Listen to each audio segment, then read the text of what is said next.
everybody for being here. This is so fun. And we have one more guest, Emmy-nominated actor Titus Burton.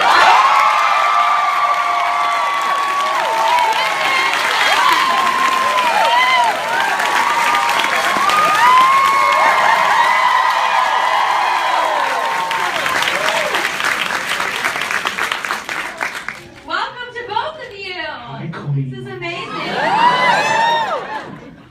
So you two just jumped right out of our screen. Here you are. And the great part about this is that since we watch you guys on Netflix, we're used to being in bed with you guys.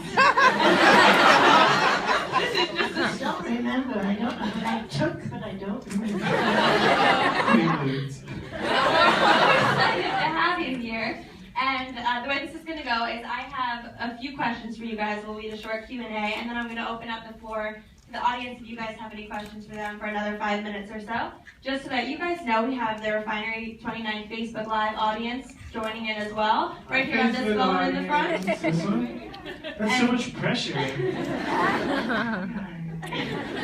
We're going to be taking one question from our Facebook Live audience. So for all of you guys tuning in at home, start thinking of your questions, start writing them. Michael Brown is going to curate those, and we'll answer one of your questions later. So, welcome again, guys. This is a phenomenal experience we have here. We just saw episodes 1 and 2 of season 2. What'd you guys say?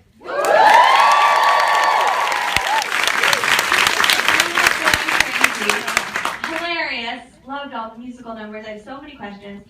I want to get started with a quick throwback to season 1 with you, Titus, to Pinot Noir. Please speak to the genesis of Pinot Noir. How did it come about? I have no idea. I really don't. I mean, we don't assist with the script. We don't offer storylines. Tina and Robert need no assistance from us. They have 1 million Golden Globes and 700,000 Emmy Awards. So they don't need our help. So, you know, and I prefer not to know about what's going to happen before we get to the table read. But when we got to the table read, I thought, what the fuck? Because it made absolutely no sense to me. But I'm not a showrunner, I'm an actor, so we got to closer and closer to time to film, and I kept asking for like the melody and the tempo, and they're like, "Oh no, it's fine. You're gonna be fine. We're just gonna, just gonna roll with it." So, sure enough, it came time to film it, and she and I were in like 500 million locations, a zillion costume changes, a million costume changes, and I made up the melody, and they kept throwing out random things that rhyme in R. And the truth is, I was like, this is not going to be funny. And here you bitches are.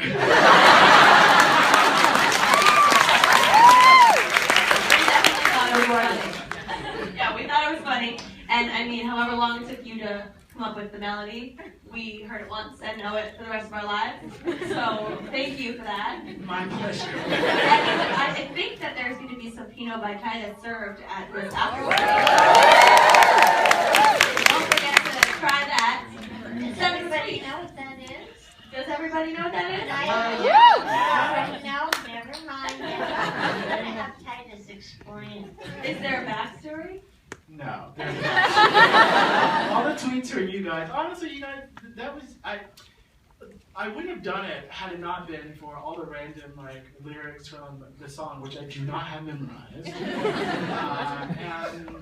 you know, I kept getting tweets, and then there's like a random bottle of Pinot Noir, and I thought, well, you guys are trying to like, you know, give a shout out, and I was like, well, why don't I just like give them a bottle of wine? And it's delicious because I chose it myself, so you're welcome. We're trying that tonight.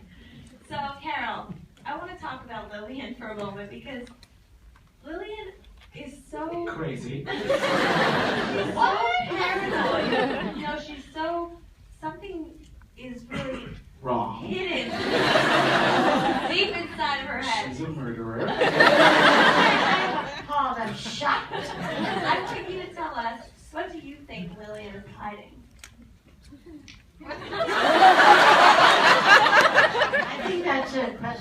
Titus can answer. I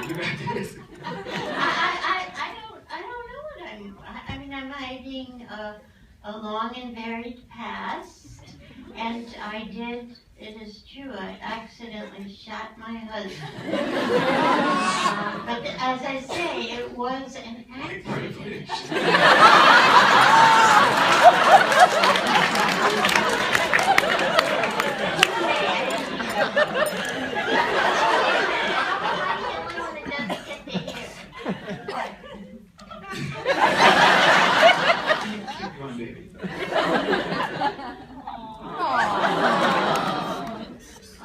Yeah, what I'm hiding is my secret passion for Titus. Understand?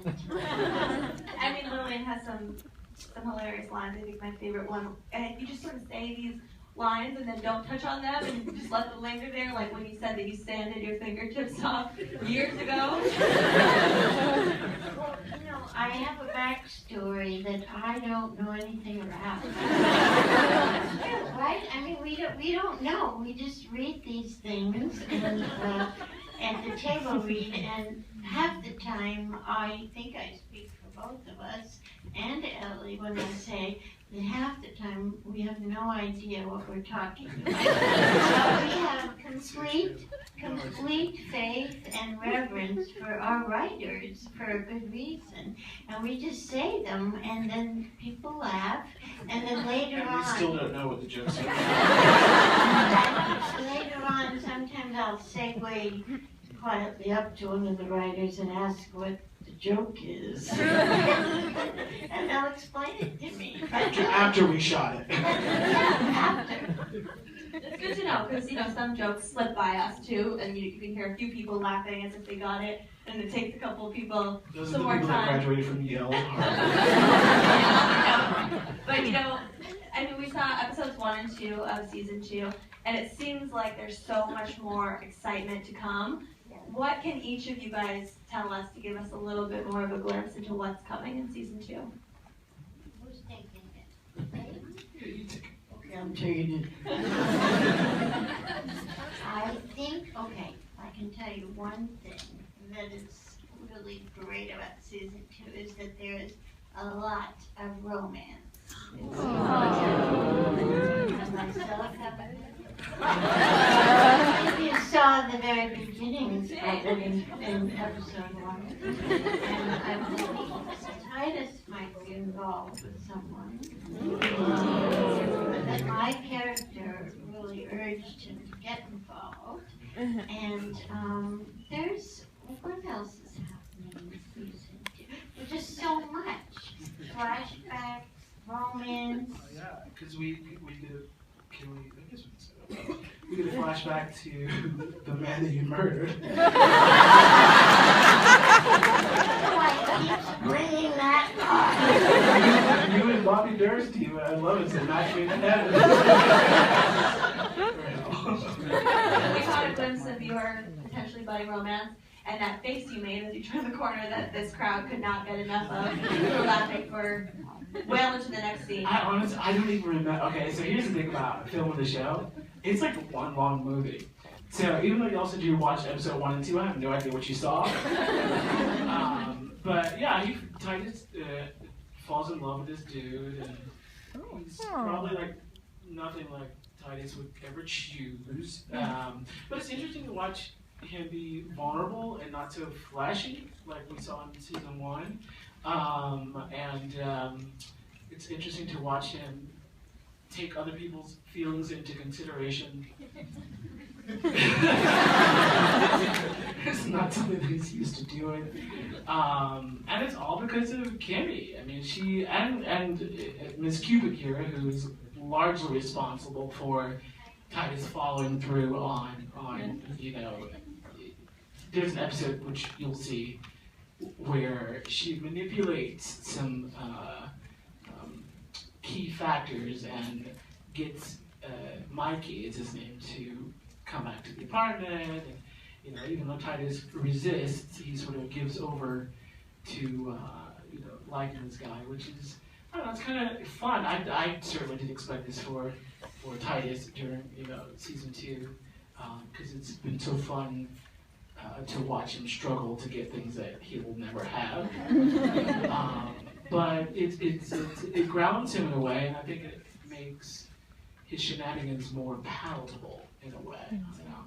And it's much more fun to play than just coining out all the time. Kimmy is going through a lot of struggles with her relationship with Dawn from last season. You remember Dawn, right? Yeah.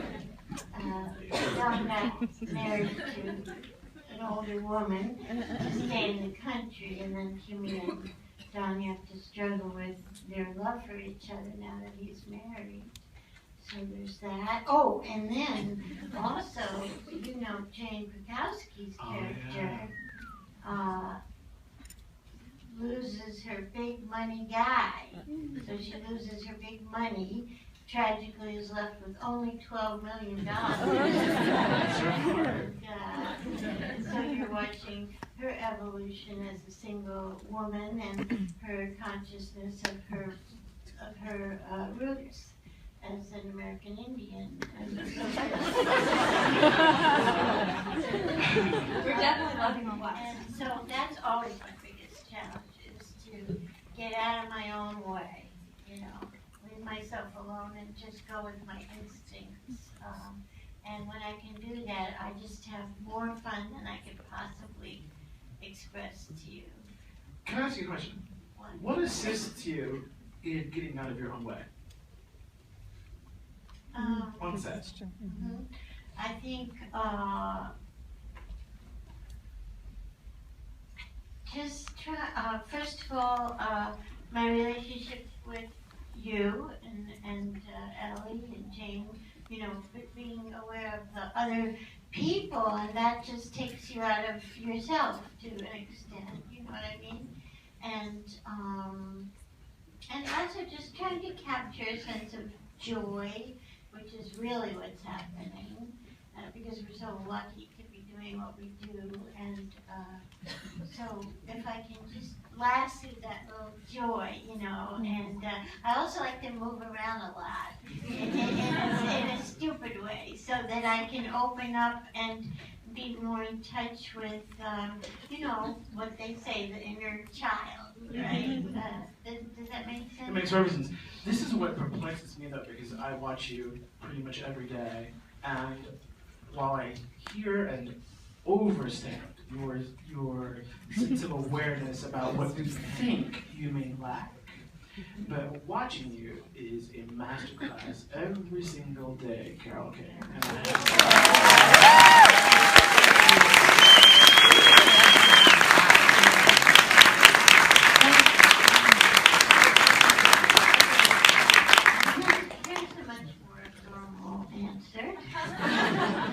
Is memorizing the lines. That'll give anyone a complex. But it's on this particular show because, as we already admitted, a lot of times we're not exactly sure what we're talking about. The language is complex and very specific. It's not like you could forget something and throw in something equally good. It's not like that. They're such genius writers. They're so brilliant, I mean, smart, and they're very specific about their language. And you want to honor that language and remember precisely. So that's very difficult, don't you think, Ted? Well, I do think, and for me, on Twitter, Titus Burgess with 2 S's, TITUSSBURGESS. And then on Instagram, TRTUSSSAWTHIS, Titus Hollis. Are you ready? Woo! Canadians love you. I love you too, and that hot-ass prime minister of yours. And for him,